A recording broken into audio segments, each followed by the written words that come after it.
बरनाबी गधा, सच कहें तो थोड़ा ज्यादा ही चिंतित रहने वाला था। वो सूरज की गर्मी, घास के ज्यादा हरे होने, क्या पता इससे उसके पेट में दर्द हो जाए, और इस बात की चिंता करता था कि श्रीमती हिगिंस, जो फार्म की मालकिन थी, को उसकी रैंक पसंद है या नहीं। वो अपनी चिंताओं के बारे में भी चिंता करता था। एक धूप भरी सुबह श्रीमती हिगिंस के पास बरनाबी के लिए एक खास काम था। बरनाबी, हमें ये सेब की टोकरियां शहर के बाजार में ले जानी है, उन्होंने उसके रोएदार सिर को सहलाते हुए कहा। बरनाबी के कान लटक गए। बाजार, इतने सारे लोग, इतना शोर, इतनी सारी नई गंध। क्या होगा अगर वो ठोकर मार गया? क्या होगा अगर वो किसी से टकरा गया? क्या होगा अगर उसने सारे सेब गिरा दिए? जैसे ही वो निकले, बरनाबी की चिंताएं हर कदम के साथ बढ़ती गई। सड़क लंबी लगने लगी, सूरज ज्यादा गर्म लगने लगा, और सेब की टोकरियां पहले से कहीं ज्यादा भारी लगने लगी। उसने कल्पना की कि सेब सड़क पर लुढ़क रहे हैं, पैरों के नीचे कुचल रहे हैं, और श्रीमती हिगिंस का चेहरा उदास है। अचानक लाल रिबन वाली एक छोटी लड़की उनके सामने भाग आई। वाह! श्रीमती हिगिंस चिल्लाई। बरनाबी की लगाम खींची। बरनाबी चौंक कर लड़खड़ा गया। उसने सबसे बुरे के लिए खुद को तैयार कर लिए, लेकिन सेब हर जगह गिरने के बजाय छोटी लड़की हंसी।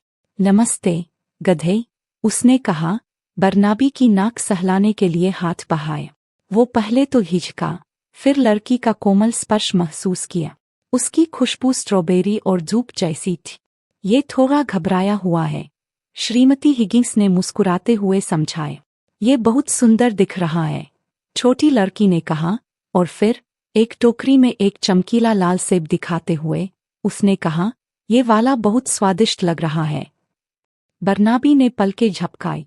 किसी ने सोचा कि वो सुंदर है, और किसी को वो सेब पसंद आए जो वो ले जा रहा था।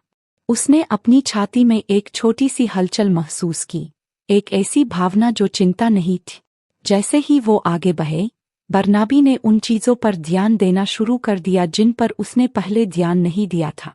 जिस तरह से सूरज की रोशनी पत्तियों को चमका रही थी, पक्षियों की चहचहाट, सेब की मीठी खुशबू। वो अभी भी थोड़ा घबराया हुआ था, लेकिन चिंताएं अब इतनी बड़ी नहीं थी।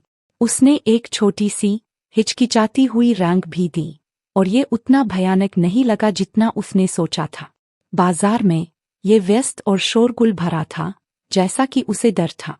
लेकिन जब श्रीमती हिगिंस ने सेब बेचना शुरू किया, तो लोग बरनाबी को देखकर मुस्कुराए और उसके चमकदार कोट की तारीफ की। लाल रिबन वाली छोटी लड़की भी अपनी माँ के साथ आई और उसे एक गाजर दी। दिन के अंत तक बरनाबी थका हुआ लेकिन खुश था। उसने अपने डर का सामना किया था, और उसने कुछ महत्वपूर्ण खोजा था।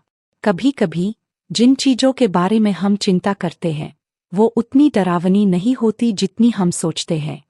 और कभी-कभी थोड़ी सी धूप, एक दयालु शब्द, और एक रसदार गाजर बहुत बड़ा फर्क कर सकती है।